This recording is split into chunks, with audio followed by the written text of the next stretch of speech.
Hey y'all.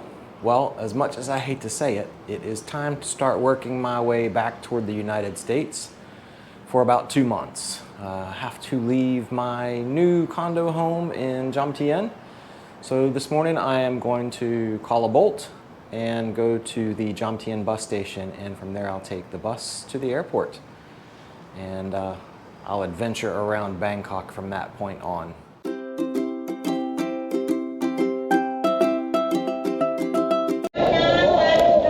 Today, going to go visit Wat Arun. Just gotten off BTS and now get a ticket for the hop-on, hop-off boat. Ride it all day for 150 baht. Get on and off all the different stops.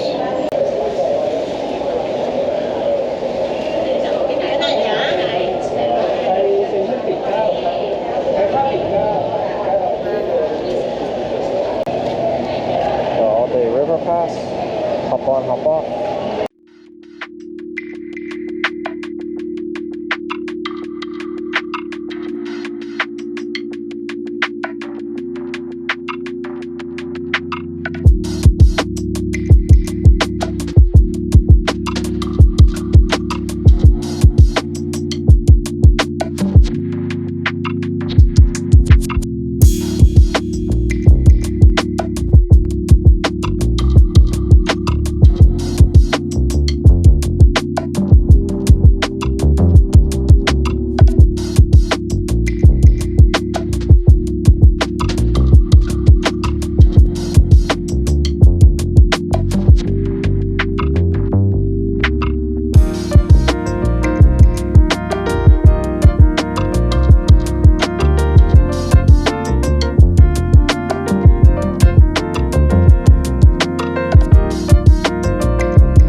It's rainy season.